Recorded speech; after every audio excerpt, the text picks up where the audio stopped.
In the cold reaches of space, one human miner made a choice that should have cost him everything. He took the fall for an alien orphan, and awoke something the galaxy had long forgotten. A weapon feared by empires. A storm that once shattered civilizations. But this time, it would not rise as a destroyer. This time, in the hands of a man who refused to break, it would become something new. A shield. This is the story of Daniel Holt, the man who defied the stars. The boy was running. Feet pounding across the cracked ferrocrete, lungs burning in the thin, recycled air of a mining colony no one on Earth remembered existed. He wasn't human. Not quite. Small limbs, too many joints in his fingers, eyes that shimmered with a soft violet glow when the moons hit just right. But fear? Fear was the same. It didn't care what species you were. Behind him, the wardens shouted. Metal boots hammered against the colony floor.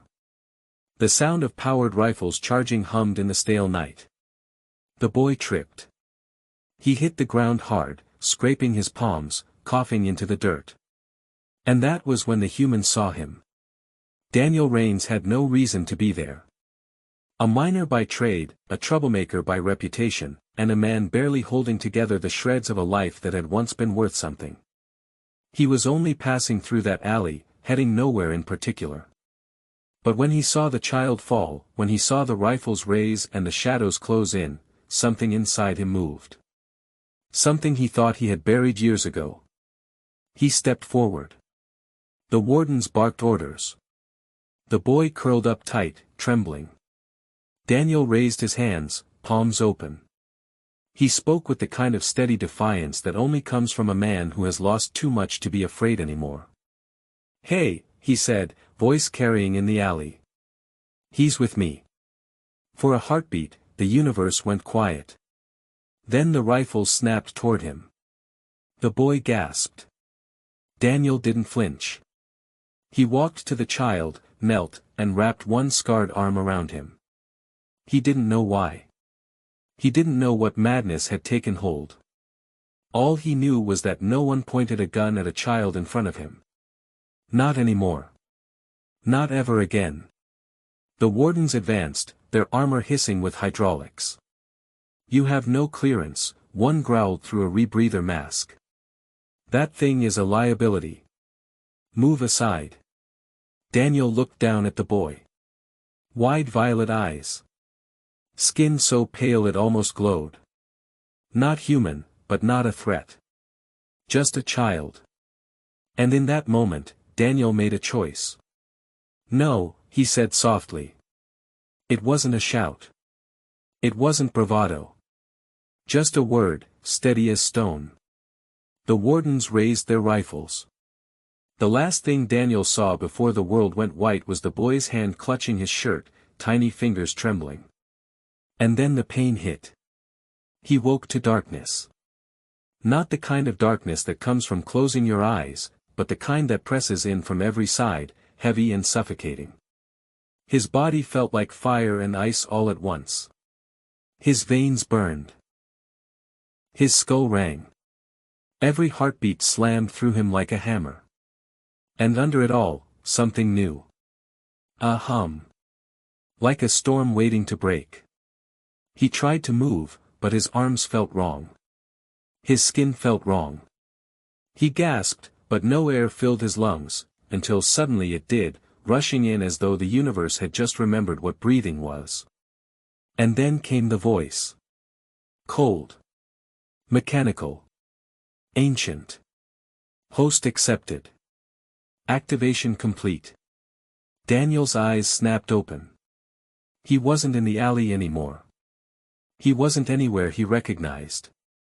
The ceiling above him was vast, carved from stone older than empires, etched with lines of light that pulsed like veins.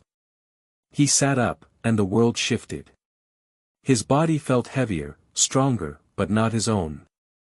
His skin glowed faintly with runes he had never seen before. The boy's violet eyes flickered in his memory, and for a terrifying instant, Daniel thought he saw them staring back at him in his own reflection. "Where the hell am I?" he whispered. And the voice answered. You are within the vault of Calros. You are now the bearer. The words echoed not in his ears, but inside his mind. Each syllable carried the weight of centuries, pressing down on him like gravity. Daniel staggered to his feet. The chamber around him stretched impossibly high, filled with statues of warriors, some human, most not. All of them carved in reverence, all of them bowing toward the center. Toward him. And in that center, where he stood, the floor glowed brighter with each beat of his heart. He tried to speak, but the voice drowned him out. The weapon has awakened. You are the vessel. A memory crashed into him. The alley. The boy. The rifles. The pain. What happened to the kid? Daniel demanded, voice cracking. Where is he? Silence. Then, faintly. The child lives. He is safe. For now. Relief hit him so hard it nearly dropped him back to his knees. But the voice wasn't finished. Your sacrifice has been accepted. You took his fate upon yourself. Now you bear what he was meant to. Daniel's blood ran cold. What fate? And the chamber trembled. The statue's eyes lit with fire. The runes on his skin flared, searing through the fabric of his shirt. The floor split, revealing veins of light that stretched into infinity. The voice roared inside him, vast and merciless. You are the galaxy's deadliest weapon. Daniel collapsed against the wall, chest heaving. A weapon? Him. He was a miner. A drunk. A man who couldn't save his own family when the plague came. He wasn't anyone's weapon. But the hum in his veins said otherwise. It thrummed louder now, filling him with power he didn't understand. His hands shook, not with fear but with something worse, with energy, coiled and waiting. And then he remembered the boy's face. If this were real, if he really had taken the child's place, then whatever curse this was had been meant for that small, fragile life. Daniel clenched his fists. Better him than the kid. Always better than him. The chamber's light dimmed, leaving him in the half-dark. The voice faded, but its presence lingered like a shadow in the corners of his mind. And for the first time, Daniel realized he wasn't alone. Figures moved at the edge of the chamber. Tall. Armored. Alien. Watching him with a mixture of awe and dread. They bowed. Not deeply. Not reverently. But enough to send a chill down his spine. One of them stepped forward. Her voice was low, resonant, filled with disbelief. It has been 10,000 years since the Calros chose a host, she said. And they chose, you. Daniel's mouth went dry. He didn't know who the Calros were. He didn't know why this was happening. But he knew one thing for certain. His life was over. And something far bigger had just begun. Daniel wanted to laugh. Not the good kind of laugh, the bitter, broken kind. The kind that came when the universe decided you'd suffered enough, then handed you one more shovel of misery just to see if you could choke it down. The aliens weren't joking. Their armor caught the glow of the chamber's runes, casting jagged shadows across the floor. Their faces were hidden behind helm plates carved with symbols Daniel couldn't read, but their postures spoke volumes. Tension. Respect. Fear. The woman, or at least, the one who sounded like a woman, kept her head bowed. The weapon of Calros has awakened, she said, voice heavy as stone. It chose you as its bearer. Whether you are ready or not is irrelevant. The galaxy will know. Daniel's throat was dry. He swallowed hard, trying to find words that weren't there. I think you've got the wrong guy, he said, his voice rasping in the chamber's silence. I'm no weapon. I'm just a miner. I can't even swing a pick straight anymore. But the runes burning across his skin told another story. The hum in his blood had become a drumbeat, steady, unrelenting. It was in his bones, in his breath, in his very heartbeat. He felt like he was carrying a storm inside him, one wrong move and it would break loose. The armored figures shifted uneasily, as though they could feel it too. "You misunderstand," the woman said. "It is not about what you are. It is about what you carry." Daniel clenched his fists. "And what exactly am I carrying?" She hesitated. Then, in a tone that bordered on reverence, she whispered. "The end of wars." The words echoed in his skull long after she spoke them. The end of wars. The phrase was simple, but the weight behind it made his stomach knot. Daniel shook his head. "No. No, you're out of your damn minds. You think I'm some kind of superweapon. That's..." He cut himself off when he saw their expressions. Not hope. Not triumph. Fear. They weren't looking at him like a savior. They were looking at him like a man holding a lit torch in a room full of fuel. The chamber groaned as if in response to his denial. The runes beneath his feet flared, bright enough to sting his eyes. Daniel stumbled back, hands raised. "Hey, I didn't ask for this." The woman stepped closer, her armored boots ringing against the stone. "No bearer ever does." Something cracked overhead. The sound was like thunder splitting the sky, though there was no sky here, just the vaulted stone of the chamber. Dust rained down. The armored figures spun, weapons snapping into their hands.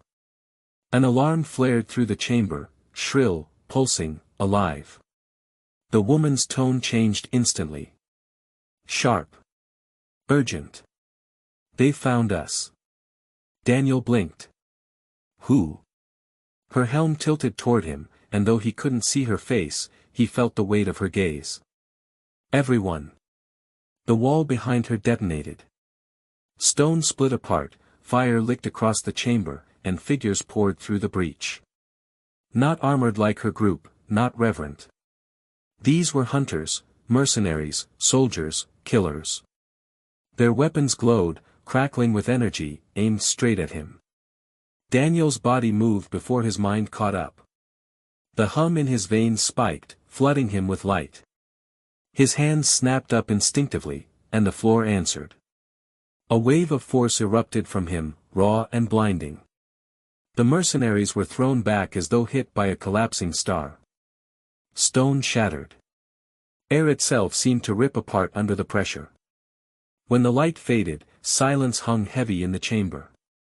The attackers lay broken against the walls.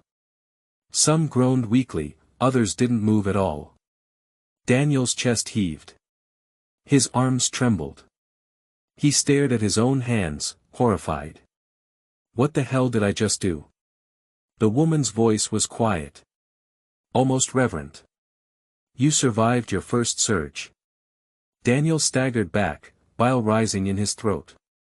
He wanted to deny it, to say it hadn't been him, that it was some trick of the chamber, or some weapon hidden in the floor. But deep down, he knew. It had come from him. That power. That storm. That destruction.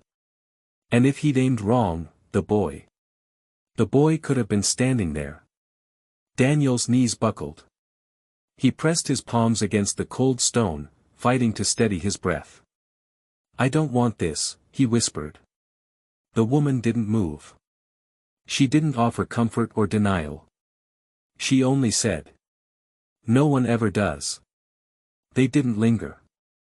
The breach in the chamber was widening, cracks spiderwebbing across the walls. More mercenaries would come, drawn by the explosion, drawn by the surge. Daniel stumbled after the armored figures as they led him through a narrow passage hidden behind one of the statues. His body still hummed with leftover energy, every nerve raw. The passage twisted, descending deeper into the earth. The walls glowed faintly with the same runes etched into his skin, pulsing with his heartbeat. Finally, they emerged into a cavern lit by a faint, ghostly blue. A ship waited there. Small, sleek, nothing like the industrial transports Daniel was used to seeing on the colonies. Its hull shimmered as though it were half metal, half light. The woman gestured toward it. We don't have long. Inside. Daniel planted his feet. His voice came out ragged. No. Not until you tell me what's happening. Why me? Why the kid? What the hell is this weapon of Calros you keep whispering about? The armored figures glanced at each other. The woman hesitated. Then, slowly, she reached up and unsealed her helm. Her face was alien, but not unkind. High cheekbones, silvered skin, eyes like molten gold. She looked at him not with anger, but with something Daniel recognized all too well. Weariness. The weapon of Calros was forged before your world had even dreamed of fire, she said softly. It was built to end the endless wars. But it could not act on its own. It required a bearer. Someone who would carry the burden. Someone who would unleash it only when there was no other choice. Daniel shook his head. Then why the boy? Her gaze softened. The vault chose him. But he was too young. Too fragile. The weapon would have consumed him in moments. Your act spared him. The vault recognized your sacrifice. And so it chose you instead. Daniel's chest tightened. He remembered the boy's hand clutching his shirt, remembered the fear in those violet eyes. Better him than the kid. He'd meant it. And now here he was. Doomed. He didn't resist when they ushered him aboard the ship. His legs moved on their own, heavy and reluctant. The interior was dim, humming with energy he didn't understand. Every surface seemed alive, shifting faintly under his touch. The ship lifted off, the cavern falling away beneath them. Daniel pressed his forehead to the viewport, watching the darkness swallow the chamber. Somewhere out there, the boy was alive. That was enough. But as the stars stretched into streaks and the ship leapt into faster-than-light travel, Daniel couldn't shake the words echoing in his mind. The galaxy's deadliest weapon. And for the first time, he wondered what it would mean when the galaxy finally found out. The stars bled into lines, then into nothing at all. Daniel had never been on a ship like this before. The mining transports he knew were clunky, shaking apart at the seams, every jump through faster-than-light space a gamble. This one was different. Smooth. Silent. Alive in a way that unsettled him, like riding inside the chest of some sleeping giant. The walls pulsed faintly with the same glow that still haunted his skin. He sat strapped to a harness, staring out at the void. His mind replayed the alley, the rifles, the boy's terrified eyes. Again and again, like a wound that refused to close. The woman sat across from him, helm tucked under her arm. The others kept their helmets on, silent as stone. Only the hum of the ship filled the air. Finally, Daniel couldn't take it anymore. Where are we going? The woman's golden eyes met his. Calm. Calculating. Somewhere the weapon can be hidden. Somewhere, the galaxy won't tear itself apart the moment it learns you exist. Daniel snorted, bitter. Yeah, good luck with that. Her lips tightened, but she didn't argue. Hours, or maybe days, bled together in the endless dark of hyperspace. Daniel barely slept. When he did, the dreams came. Flashes of battles he'd never fought. Worlds burning. Armies collapsing beneath storms of light. And at the center of it all, always, stood a figure. Sometimes he thought it was him. Sometimes it was the boy. Sometimes it was something far worse. He'd wake shaking, skin blazing with faint runes, the hum in his blood louder than ever. The armored figures would watch him carefully, hands near their weapons, though they never raised them. It was clear enough. They feared him more than the mercenaries who'd stormed the vault. When the ship finally dropped out of faster-than-light, Daniel felt it before he saw it. A pull in his chest. Like a rope tied around his heart, tugging. The viewport revealed a world below. Not lush, not alive, scarred. The planet's surface was cracked open, seared black as though some god had pressed a burning hand into its skin. No oceans. No forests. Just scars stretching to the horizon. Daniel's breath caught. What happened here? The woman's gaze lingered on the world below. This is what the weapon does when unrestrained. The ship descended into orbit. The scars came into sharper detail, cities reduced to ash, mountains split into dust, oceans boiled into vapor. Daniel's stomach twisted. I didn't do this. No, her voice was quiet. Another bearer did. Long ago. When the endless wars were at their height. She turned to him then, golden eyes sharp. This is why we fear you. The ship landed in the skeleton of what had once been a fortress. Black stone walls half buried in the scarred earth, spires collapsed and melted. They led Daniel out into the silence. No wind. No birds. Just the faint groan of the ruined planet beneath their boots. He couldn't shake the thought that it felt empty. Not just of life. Empty in a way that gnawed at him, like the world had been hollowed out. The woman gestured toward the ruins. This was where the last bearer fell. Where the weapon burned itself out. Daniel let out a harsh laugh. And yet here we are. Her expression didn't change. Yes. Here we are. Inside the ruins, they made camp.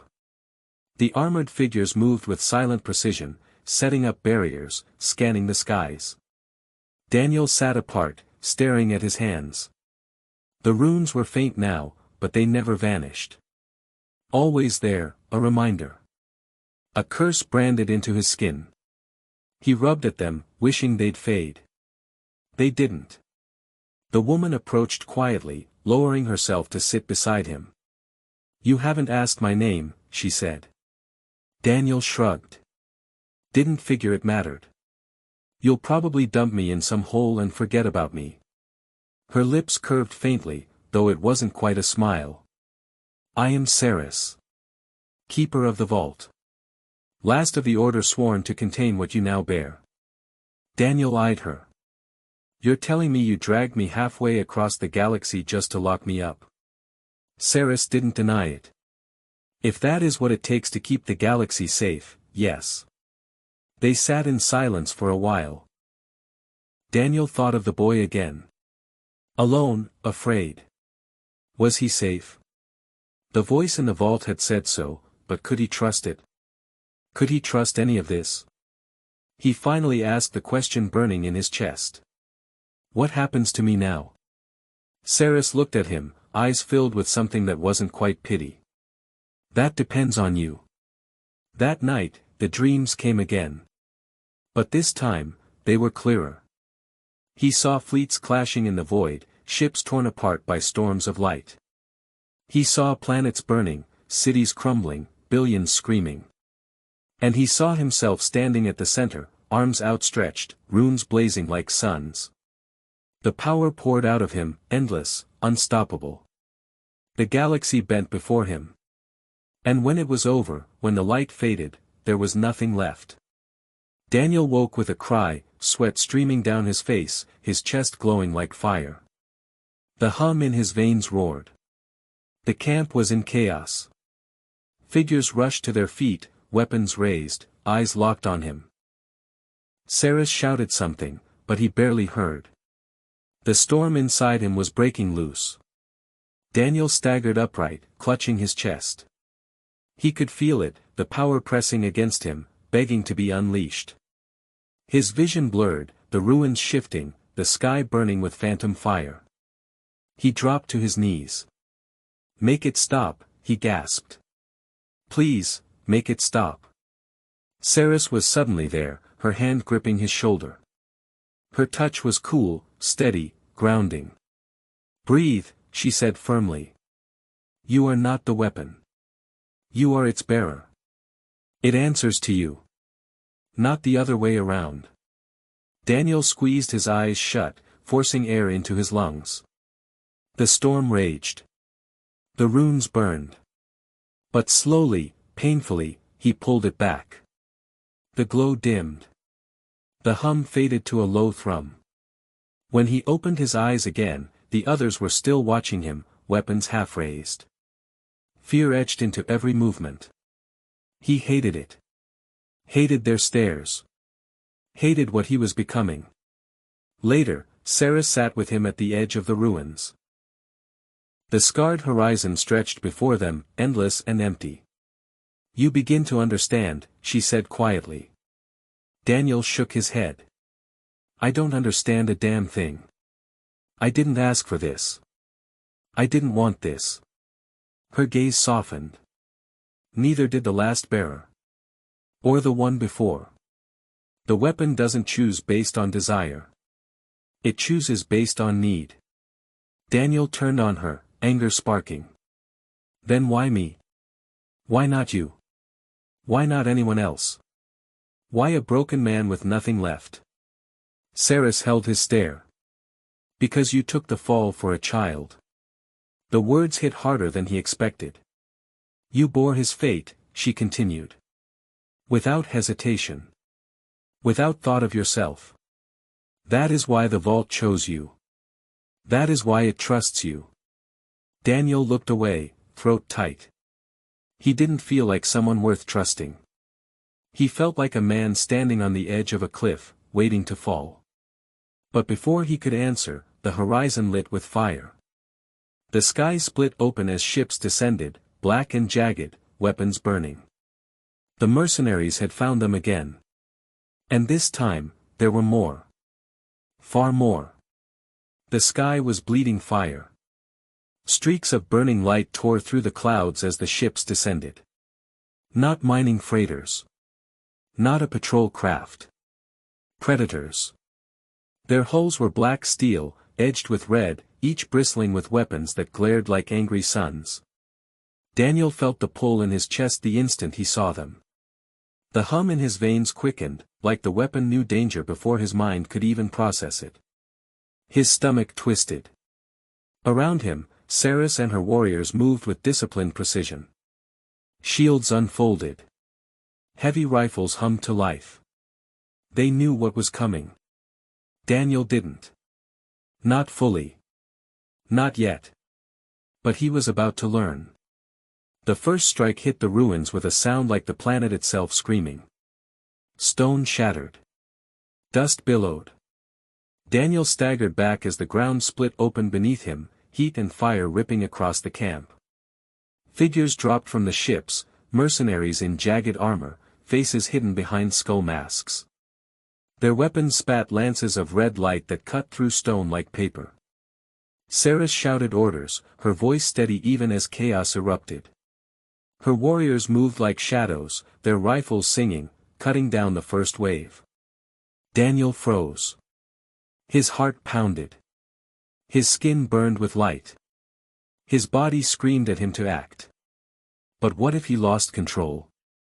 What if he turned this ruined city into nothing more than ash? What if he became the monster they already feared? A mercenary charged him, blade raised. Daniel reacted without thought. His hand shot out, palm open. The runes blazed. The mercenary never touched him. A wave of force erupted, hurling the attacker back into a broken pillar with a sickening crunch. Daniel's chest heaved. His hands shook. He looked down at the glowing symbols etched across his arms. They pulsed with hunger, eager for more. "No," he whispered. "Not again." But the battle didn't care what he wanted. The ruins were drowning in fire and steel. Saris fought like a storm, her silver skin flashing as she moved between cover, cutting down mercenaries with precise bursts. But even she couldn't stem the tide alone. More dropships slammed into the cracked earth, disgorging wave after wave. The air was thick with smoke and screams. Daniel felt it pressing on him, choking him. The storm inside him begged to be unleashed. He dropped to his knees, clutching his head. And then he saw them.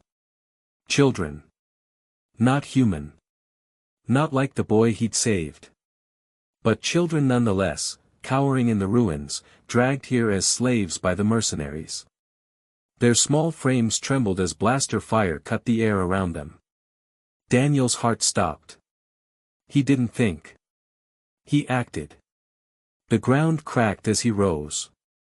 Light poured from him, searing, unstoppable. His eyes burned like suns, his veins like molten fire. The weapon surged, answering his fury, his terror, his desperate need to protect. The ruins shook. Mercenaries screamed as the air collapsed around them, crushing their weapons to dust. A shockwave rippled outward, flinging entire squads into the sky like ragdolls. The children were untouched.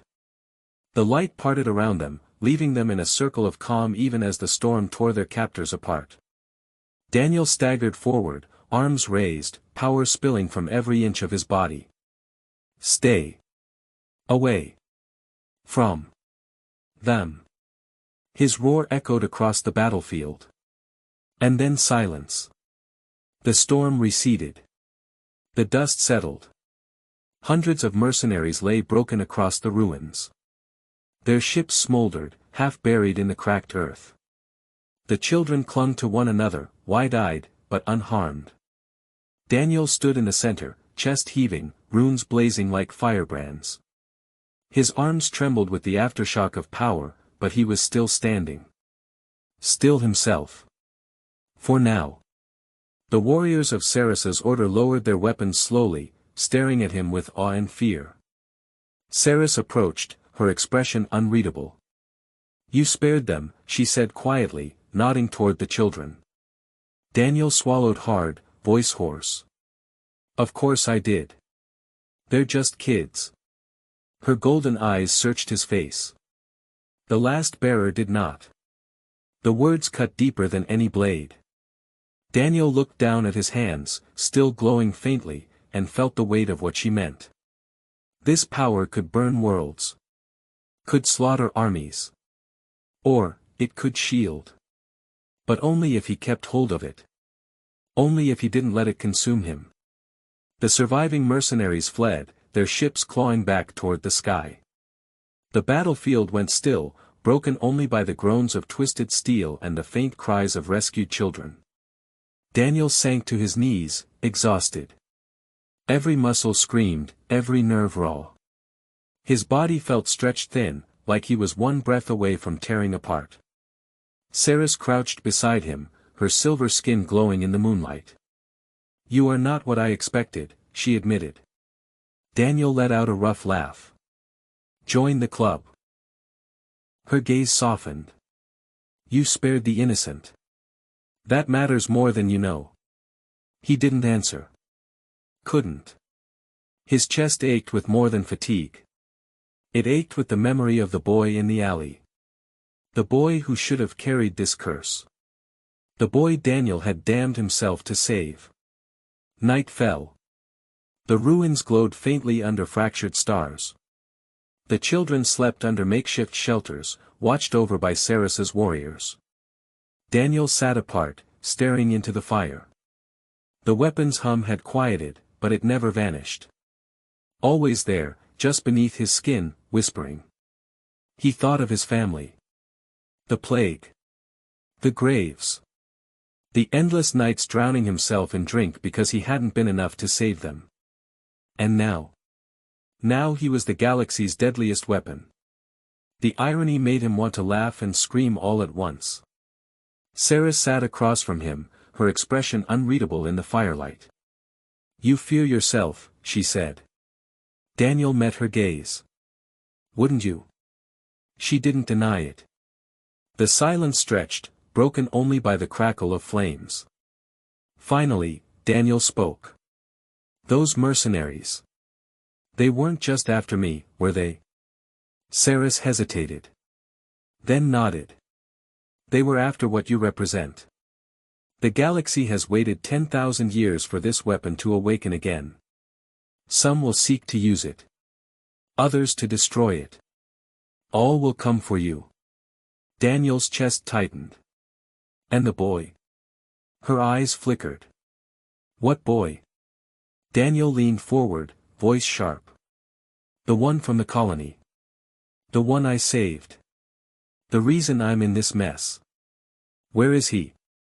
Sarissa's gaze held his. The vault said he was safe. That is all I know. Daniel's fists clenched. It wasn't enough. He'd taken the fall for that child. He'd damned himself so the boy could live. And he wasn't about to let the galaxy swallow the kid up while he burned in its place. Daniel stood, resolve hardening. Then we find him. Saris rose too, her expression tightening. That is not wise. I don't care. His voice was low, steady. You can lock me up in whatever hole you want, you can keep your secrets about this weapon, but not until I know he's alive. Not until I know he's safe. The firelight caught the runes on his skin, making them blaze. Saris studied him for a long moment. Then, slowly, she inclined her head. Very well, she said. We will find him. But understand this, Daniel reigns. Her voice sharpened, cold as steel. Once the galaxy learns the weapon has a bearer again, there will be no safe place. Not for you. Not for the boy. Not for anyone. Daniel didn't flinch. Then let it come. The ruins fell behind them, swallowed by the dead horizon. Daniel sat strapped into the ship again, staring at the streaks of stars outside the viewport. He felt different now. Not stronger, not weaker, just heavier. Like every breath carried the weight of what he had done in those ruins. The mercenaries had come for him. And he had killed them. Not all of them. Not by choice. But enough to know the weapon wasn't some legend whispered in forgotten temples. It was real. It was alive inside him. And if he lost control again, if he slipped for even a heartbeat, he could turn whole worlds into what that scarred planet had become. The thought made him sick. And yet, when the children had cried, when he had seen them trembling, he hadn't hesitated. He hadn't destroyed them. He had shielded them. That thought stayed with him like a spark in the dark. Saris stood near the helm, her golden eyes on the shifting maps projected into the air. Planets, star lanes, coded signals, Daniel couldn't begin to understand. We can't linger, she said, voice sharp with urgency. The mercenaries will regroup. And now that you've revealed yourself, others will know. The galaxy has long memories. The scent of the weapon will spread. Daniel leaned back, exhaustion pulling at him. Yeah, I figured as much. But I'm not going anywhere until I know about the boy. Saris didn't look at him. He is far from here. To reach him, we'll have to cross into systems controlled by the consortium. They will not welcome us. Daniel's lips curled in a humorless smile. Story of my life. The journey was long. Days passed in the endless dark of hyperspace. Daniel learned pieces of the galaxy from Saris during those sleepless hours. The consortium. The Dominion. The Remnant. Factions older than Earth's nations, older than humanity's place among the stars. They had fought for centuries, grinding entire civilizations into dust. The weapon of Kalros had ended those wars once. But only for a time. Now the galaxy was teetering again, and the return of the weapon would not go unnoticed.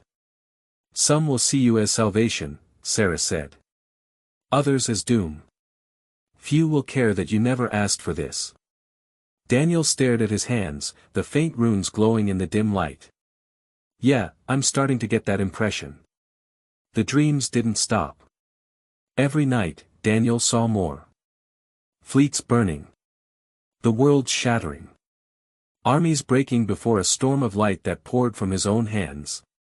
But there was something new now. The boy. He appeared at the edge of the visions. Sometimes standing. Sometimes crying. Sometimes staring at Daniel with wide violet eyes filled not with fear, but with accusation. You took this, the boy's gaze seemed to say. You chose this. Daniel would wake drenched in sweat, his chest glowing like fire, the ship's walls pulsing in answer. Saris never commented. She only watched him, silent, calculating. When they dropped from hyperspace, Daniel knew immediately that something was wrong. The viewport revealed a station orbiting a red dwarf star. Not a military outpost. A market hub, worn and patched together from centuries of use. Ships clustered around it like flies on a carcass. But the second the ship approached, alarms screamed. Docking ports sealed. Defenses lit. Broadcasts erupted across every channel in languages Daniel couldn't understand. Saris's expression tightened. They know. Daniel's stomach sank. Know what? That the weapon has returned. They docked anyway. The station was in chaos. Merchants shouting, doors slamming shut, guards rushing to secure checkpoints.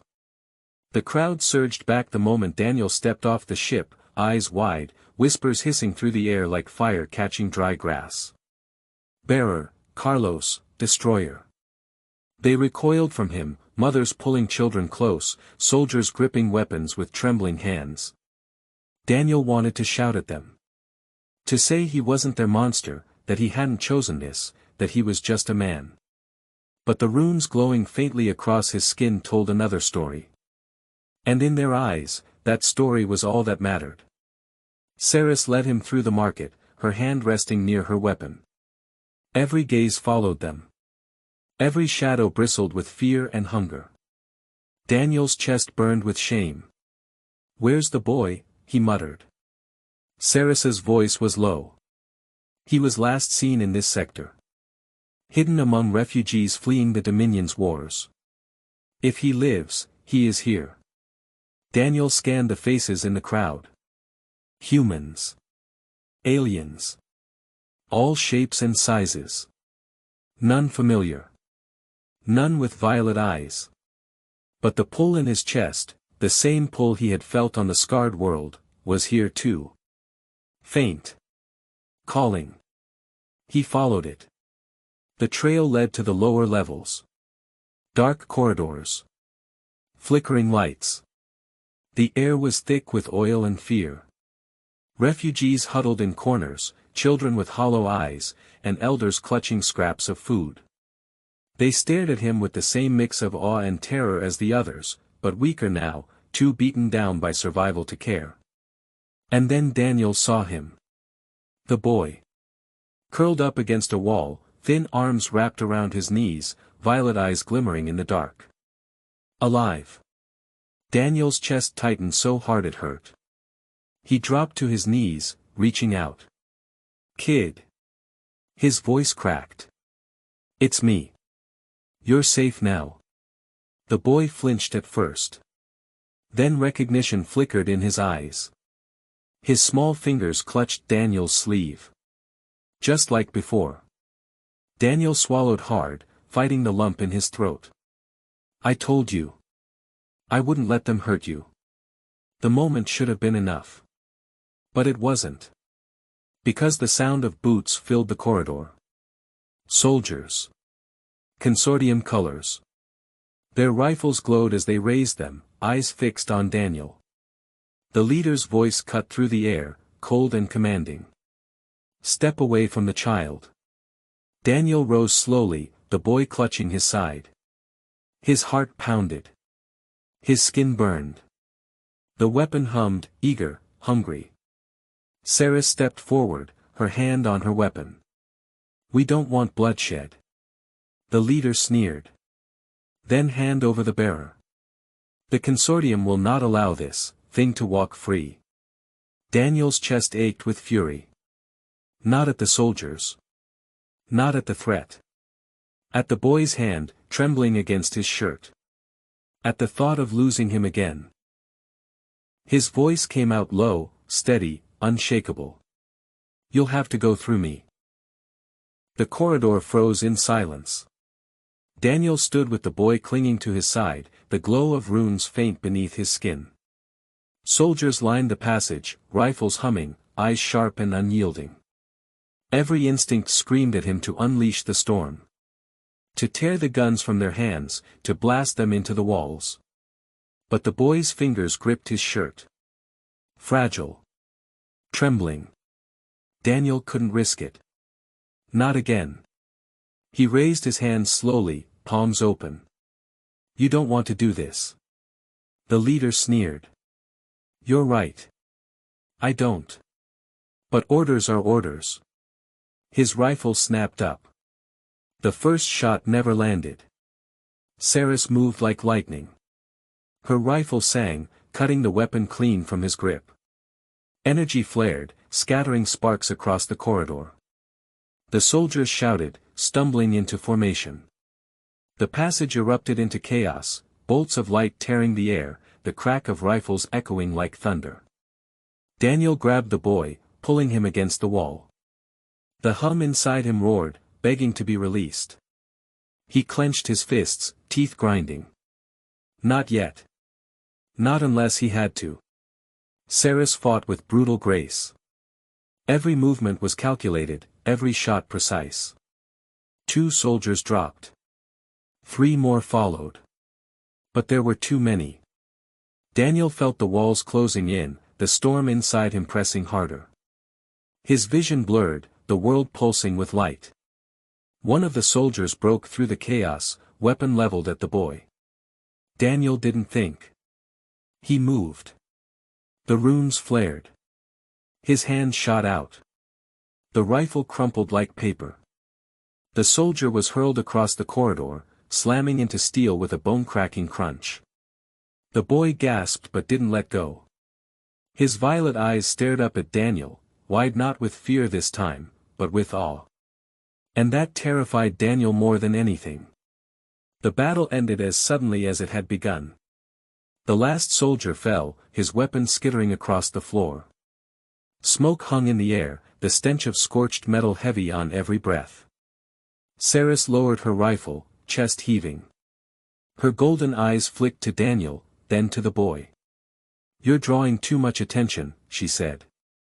Daniel's voice was hoarse. They came for him. They came for you, Saris corrected. The boy is only leverage. A way to corner you. Daniel tightened his grip on the child, jaw clenched. Doesn't matter. He's not leverage. He's mine now. The boy pressed his face into Daniel's side, silent but clinging as if the world would tear him away. They didn't stay. The station was boiling over, whispers racing through every corridor. The bearer of the weapon. The destroyer. By the time they reached the ship, crowds had gathered at a distance, watching. No one dared get close. Mothers shielded their children. Guards tracked them from the shadows. Daniel felt every stare like a blade in his back. But the boy never let go of his sleeve. The ship tore free of the station, vanishing into the dark. Daniel sat with the boy curled against him, the hum inside him quiet for the first time in days. Saris stood at the helm, watching him. He trusts you, she said. Daniel brushed a hand through the boy's pale hair, his throat tight. He shouldn't. Not with what I am. Saris tilted her head. Perhaps what you are is less important than what you choose to be. Daniel looked down at the boy, violet eyes already closed in exhausted sleep. For the first time, he let himself believe that maybe she was right. But the galaxy did not sleep. Far away, across the scattered systems of old empires and broken factions, the news spread like fire. The bearer lives. The weapon has returned. On the frozen world of Saris, the Dominion's warlords raised their banners, vowing to seize the weapon for themselves. In the glittering towers of the consortium, admirals plotted, seeing not a man but a tool, a chance to end their enemies forever. And in the shadowed remnants of forgotten civilizations, whispers stirred. Old cults that had prayed for the weapon's return shivered with joy. Others, who had sworn to destroy it, sharpened their blades. The galaxy's long slumber was ending. Because one human miner had taken the fall for a child. Daniel dreamed again. But this time, the dream was different. He saw himself standing on a battlefield, armies stretching to the horizon. Ships burned in the skies above. The galaxy trembled. And at his side was the boy. Not a child anymore. Older. Stronger. His violet eyes blazed like stars. The boy raised a hand. Light poured from him, merging with Daniel's, becoming something greater. Together, they weren't just a weapon. They were a promise. Daniel woke with a jolt, his chest burning, the boy still asleep against him. The dream lingered. A vision. Or a warning. He didn't know which. Saris approached, her golden eyes catching the dim glow. "You're changing," she said quietly. Daniel let out a rough laugh. "Tell me something I don't know." "No," her voice was serious. "Not just you. He as well." She gestured to the boy. Daniel frowned. "He's just a kid. For now." Her words sank deep, colder than the void outside. Daniel tightened his hold on the child, his jaw set. "Then I'll make sure he stays that way." But deep down, he knew. The weapon had chosen him. And the boy had been meant for it. No matter how tightly Daniel held on, the galaxy had a way of dragging children into its wars. And if his dream was right, the boy's fate was bound to his own. The boy was still asleep when the alarms began. Daniel jerked upright, heart hammering, the weapon inside him stirring like a beast roused from slumber. The ship trembled. Red warning lights splashed across the cabin. Saris stood at the helm, her voice steady but sharp. "They've found us." Daniel was at her side in an instant. "Who?" Her golden eyes flicked to the viewport. The answer was waiting in the stars. Ships closed in around them. Sleek, angular, painted with the bright insignia of the consortium. Not scavenger craft or mercenary raiders this time. Warships. Dozens. Daniel's breath caught. "That's a fleet." "Yes," Saris said. "They've committed more than I expected." On the comms, a voice boomed. Cold. Authoritative. "Bearer of the weapon. You are surrounded. Surrender, and you will be taken into custody. Resist, and this vessel will be destroyed." Daniel's skin crawled. He looked down at the boy, still sleeping, unaware of the trap tightening around them. "We can't fight all of them," he said. Saris didn't answer. Not with words. She simply looked at him. Daniel understood. They weren't asking him to fight the fleet. They were asking the weapon. The hum in his chest quickened, eager. He felt it straining against his skin, begging to be unleashed. But he shook his head. "No. I won't be their damn warhead." Saris's voice was quiet. "If they take you, they'll use you anyway. With chains. With fear. With the boy as their leverage." Daniel's jaw tightened. He looked out at the stars, at the fleet hemming them in. Dozens of ships, each bristling with enough firepower to tear their vessel to dust. And yet. The storm inside him whispered it could end them all. The boy stirred. His violet eyes blinked open, wide and groggy. He looked at Daniel first, then at the viewport filled with steel and fire. "Are they going to hurt us?" he asked softly. Daniel knelt, gripping the boy's shoulders. "Not if I can help it." The boy's small hand pressed against Daniel's chest, over the glowing runes. "Then don't be afraid." Daniel's throat tightened. He wasn't afraid for himself. He was afraid of what he might do. The comms crackled again. "Last warning, bearer. Surrender." The ships shifted formation, weapons charging. The void shimmered with deadly light. Saris's golden eyes locked on him. "Decide." Daniel closed his eyes. And let go. The storm erupted. Light tore from him, searing through the ship, through the void itself. The runes blazed, brighter than the stars. The consortium fleet fired. The shots never landed. The light bent. Daniel raised his hands instinctively, and the weapon obeyed. Beams of death curved away, slamming into space. Warheads crumbled to ash before they struck. The fleet reeled.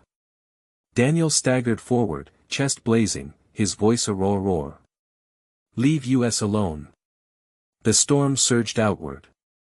Waves of force rippled across the void, slamming into the warships. Metal screamed.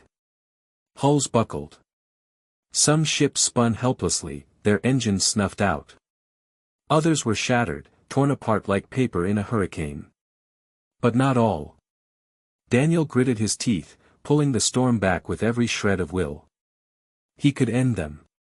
He knew he could. But he wouldn't. Not if it meant becoming the monster they already saw in him. Silence fell. The surviving warships drifted, weapons dead, hulls crippled. The void glowed faintly with debris, like stars burning out one by one. Daniel collapsed to his knees, chest heaving, sweat streaming down his face. The boy rushed to him, small arms wrapping around his shoulders. I told you, the child whispered. Don't be afraid. Daniel's arms shook as he hugged him back. He wasn't afraid anymore. He was horrified. Saras's voice was low, almost reverent. You held it back. Daniel looked up at her, vision blurred. I nearly didn't. But you did, she said firmly. And that makes all the difference. He wanted to believe her. But in the wreckage outside, in the dead ships floating like broken bones, he saw what would come next. The galaxy would know. The bearer had faced a fleet. And the fleet had lost. And far away, across the galaxy, the reaction was immediate. The Dominion's warlords roared for war. If the consortium could not chain the weapon, they would take it by force. The remnant stirred, ancient guardians who had sworn to end the weapon at any cost, preparing to rise again from their exile. And in hidden temples across forgotten worlds, cults fell to their knees, chanting that the destroyer had returned to cleanse the stars. Every faction. Every army. Every hidden hand. All turned toward one man. One human who had taken the fall for a child. The ship limped into the dark, systems strained by the surge. Daniel sat in silence, the boy curled against him, Saras watching from across the cabin. Finally, she spoke. They'll come faster now. Stronger. Every day, more we'll learn. We can't keep running forever. Daniel stroked the boy's pale hair, his voice low. Then we don't run. Saras's eyes narrowed. What do you mean? Daniel lifted his gaze, tired but resolute. I mean, if the galaxy wants to come for us, then we face it. On our terms. Not theirs.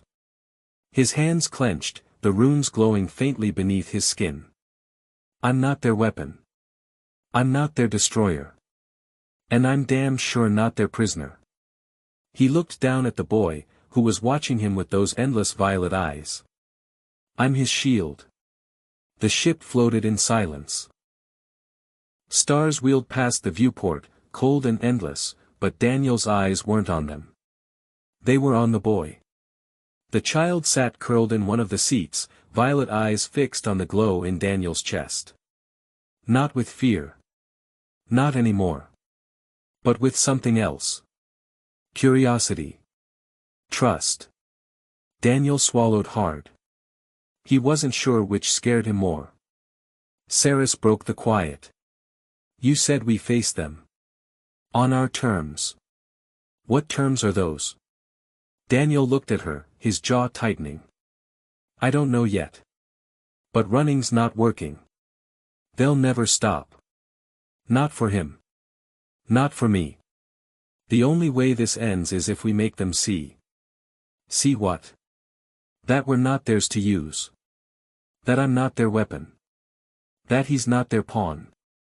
Saras tilted her head, her golden eyes sharp as blades. You speak as though you believe the galaxy cares about what you want. Daniel leaned back, exhaling. Maybe they don't. But I care. And if I've got this power whether I like it or not, then I'm going to use it for him. No one else. The boy blinked up at him, a soft voice breaking the weight of the moment. What about the others? Daniel frowned. Others? The boy nodded slowly. The children on the station. The people hiding in the dark. The ones who are scared. His voice trembled. Don't they need you too? The question cut Daniel deeper than any weapon. He thought of the station.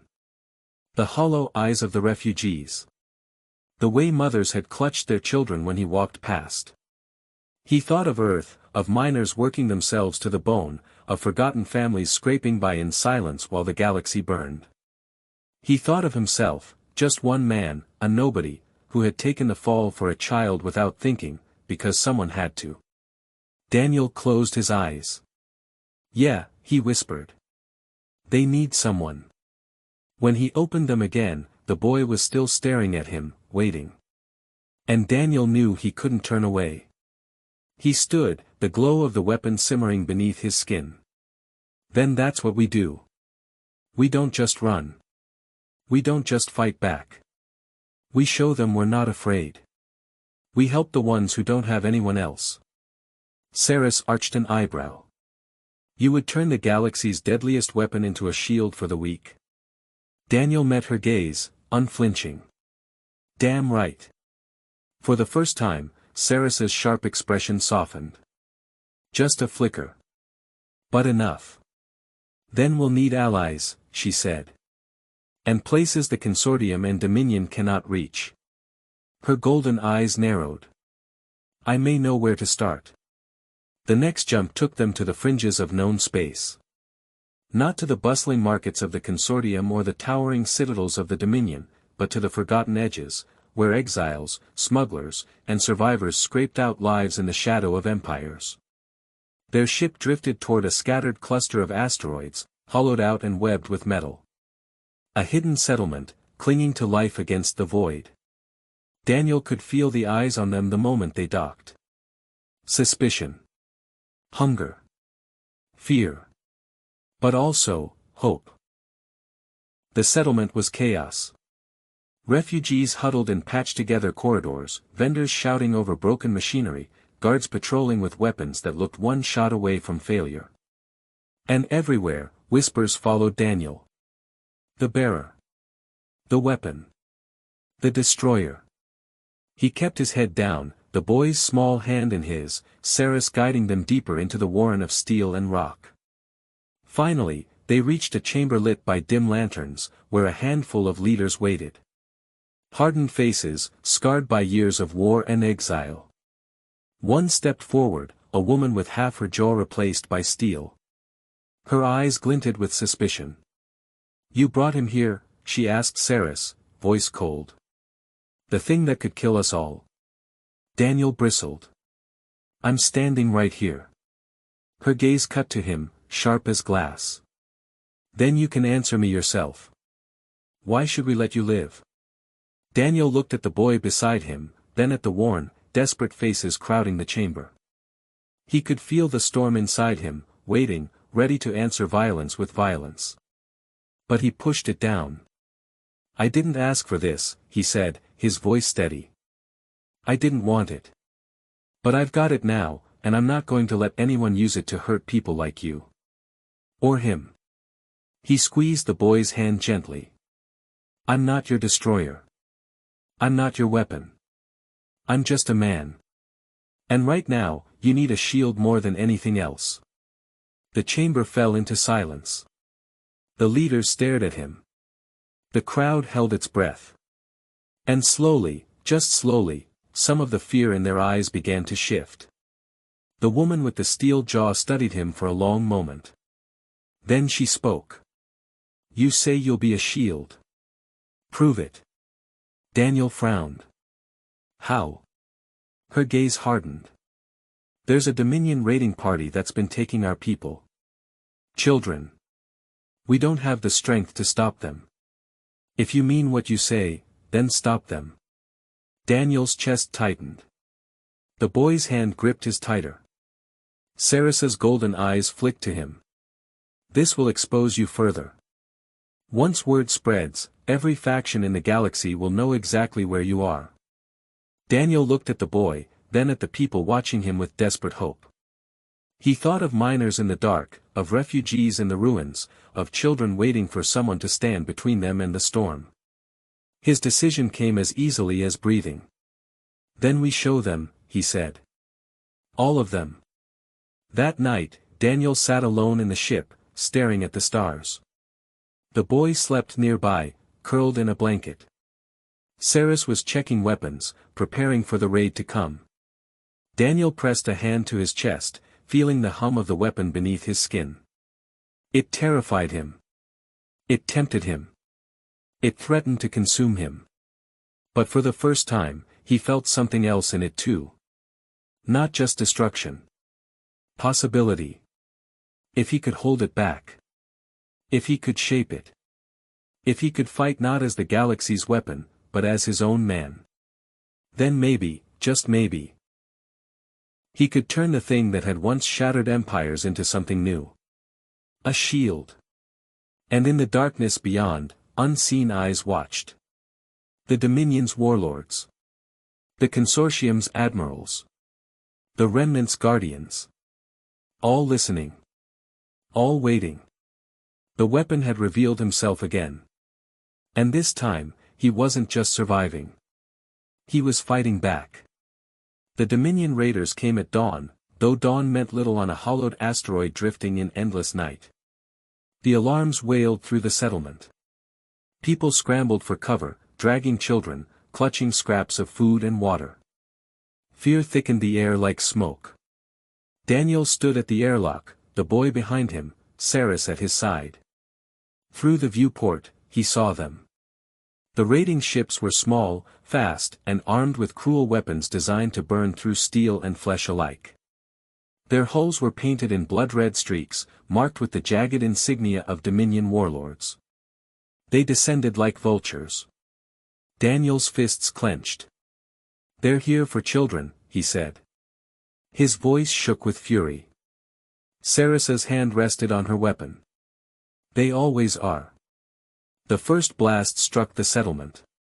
Corridors shook. Panels burst into sparks. Screams echoed in the steel caverns. Daniel turned to Saris.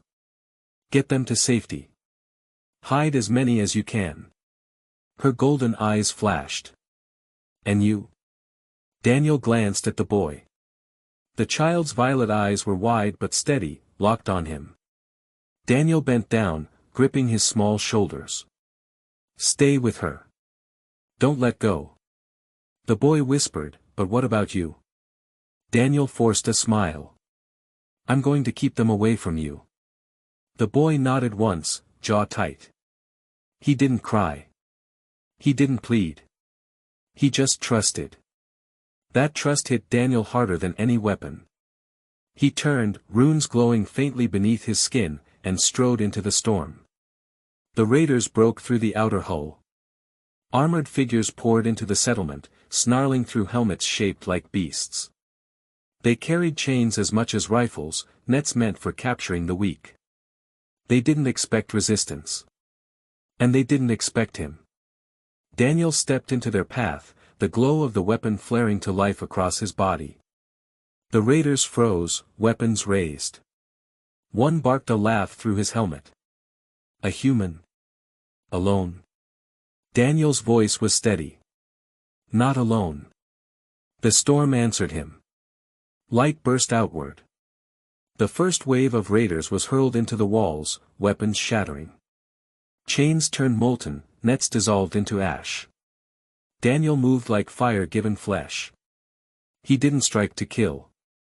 He struck to break weapons, to scatter enemies, to push them back. But the weapon wanted more.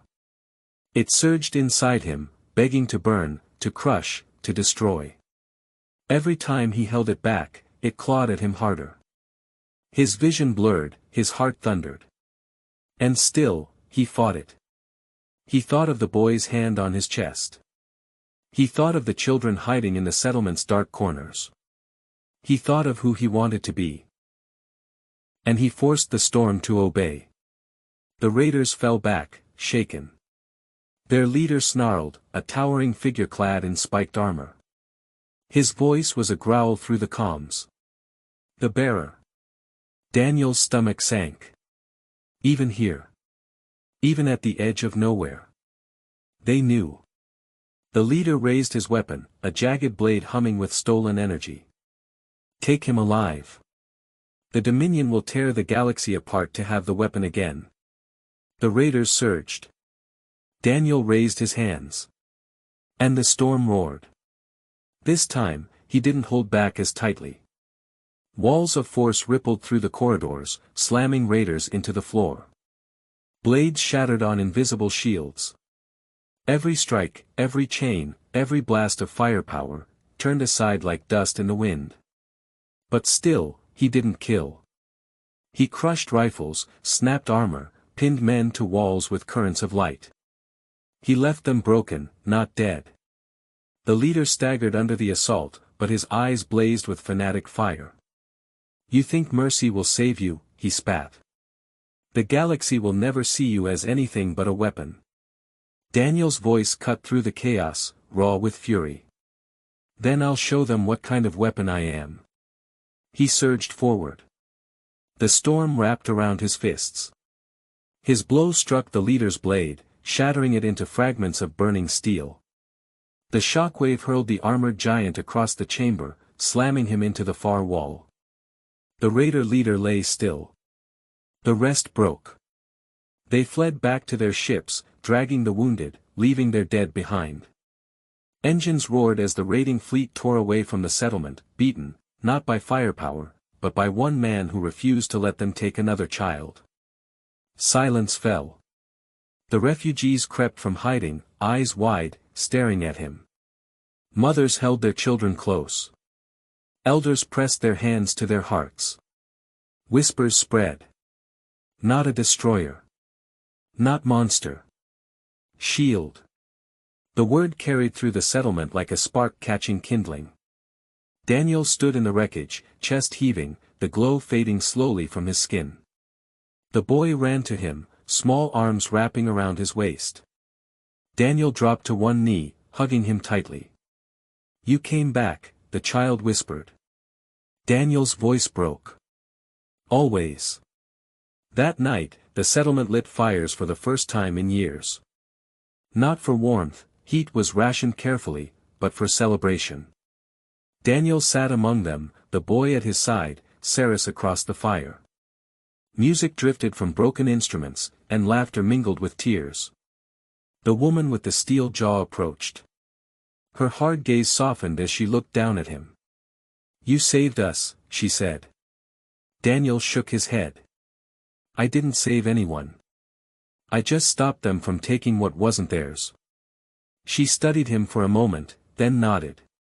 Then you've proved your words. Later, when the fires dimmed and the settlement slept, Daniel sat alone with Ceres. Her golden eyes glowed faintly in the dark. You understand what you've done. Daniel rubbed his hands together, still trembling faintly from the storm. Yeah. I've painted a bigger target on our backs. Her lips curved in a thin smile. And given people hope. For the first time in centuries, they will whisper of the weapon not as a curse, but as a protector. Daniel's throat tightened. Hope gets people killed. Hope keeps them alive long enough to fight. Her gaze flicked to the boy, asleep against Daniel's side. And it may be the only thing that keeps him safe. Far away, beyond the stars, the ripples spread again.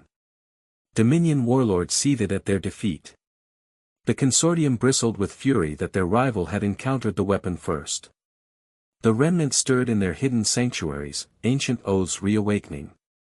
But among the scattered, broken, voiceless people of the galaxy, another whisper began to grow. Not a destroyer. Not a weapon. Shield. And that whisper was louder than any empire's roar. The stars were never still.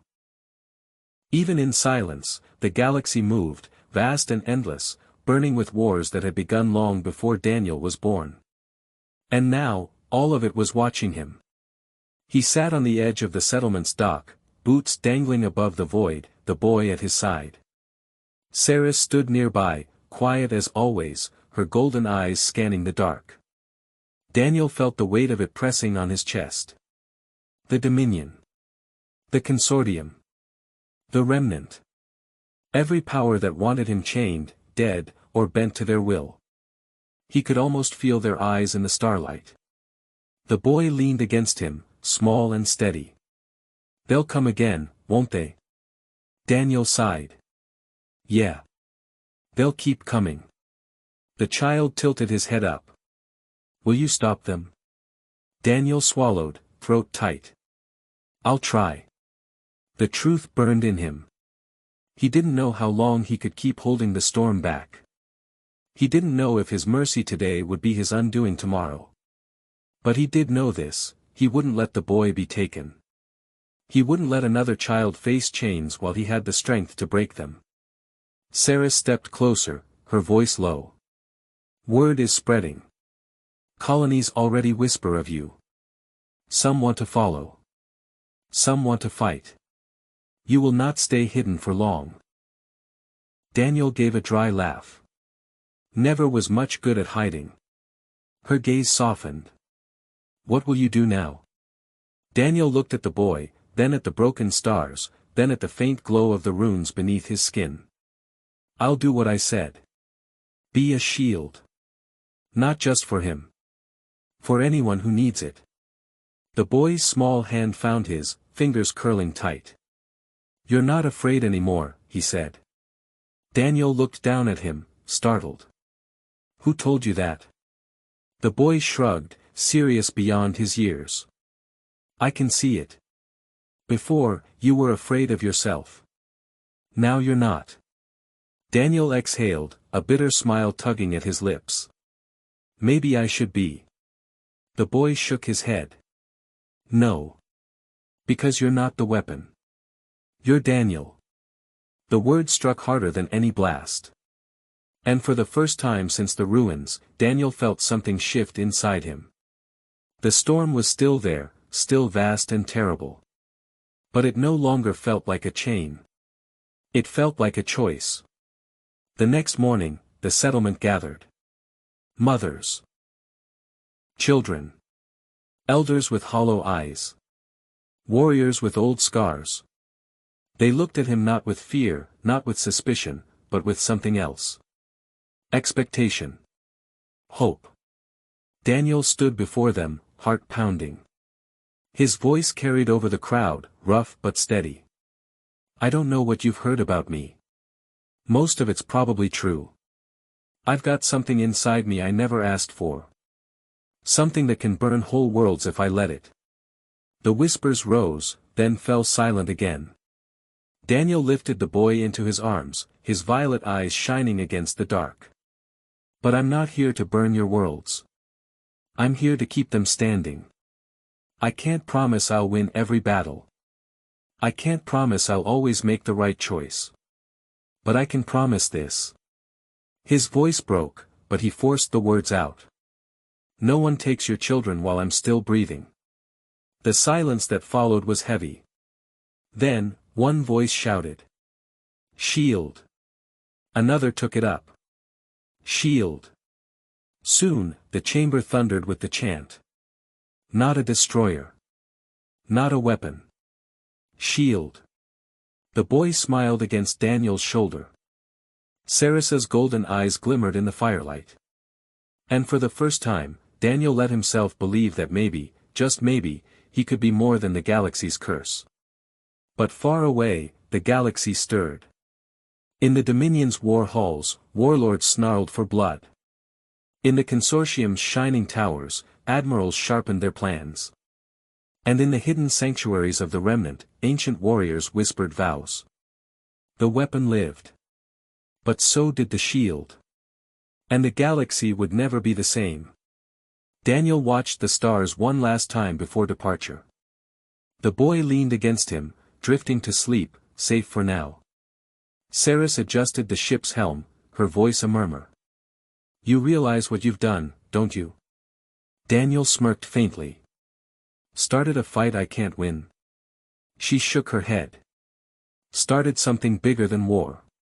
He didn't argue. He just wrapped an arm around the child, the storm simmering inside him, no longer a burden but a promise. The stars stretched before them. Endless. Waiting. Daniel set his jaw, his voice low and certain. Let them come.